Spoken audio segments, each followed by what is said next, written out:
حضرت کی ولایت سب سے بڑی کرامت حضرت کی یہ تھی کہ حضرت نے زندگی بھر پیسے سے محبت نہیں کی.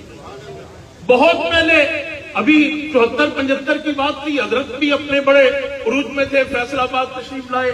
سوئی عمر اسماعیل قاضی صاحب اور بڑے دوست اس کے گواہ ہیں کہ ایک ہمارے اس وقت رہے اٹھتے ہوئے بزرگ عالم دین بعد میں ہوئے، وصال ہو گیا، وہ وہاں تشریف فرما تھے. ایک سیٹھ نے اپنے بچے کے نکاح کے لیے حضرت کو دعوت دی، حضرت تشریف لائے، نکاح پڑھایا، اور اس نے اس سستے وقت میں جب 350-400 روپے تولہ سونا تھا، اس نے 1 لاکھ روپے لفافے میں ڈال کر پیش کیا.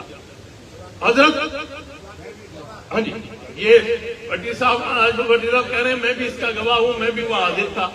تو حضرت نے فرمایا کہ یہاں کے مقامی عالم کون سے ہیں؟ ابھی وہ نوجوان تھے، کہا یہ ہے. تو حضرت نے وہ لفافہ دیتے ہوئے کہا کہ اس کے حقدار یہ ہیں. اور وہ جیسے ہی اس نے دیکھا وہ دوڑ کر آگے ہوا، اس نے کہا حضرت یہ 1 لاکھ روپیہ ہے. ان دنوں لاکھ روپے کی بڑی حیثیت تھی. اس سے بھی 20 برس کے بعد، کم از کم یہ 15 برس کے بعد جب یہ مہران والے سزوکی نے گاڑی نکالی تو اس کی قیمت 37,000 روپے کی. تو وہ اس وقت 1 لاکھ روپیہ دوڑ کر حضرت یہ تو 1 لاکھ ہے. حضرت نے فرمایا کہ اس کے مستحق یہی ہیں آپ کے مقامی عالم. اور کتنے افسوس کی بات ہے، کبھی وہ ساتھ ہوتے ہوئے کورٹ کو بھی چھوڑ کر چلے جاتے.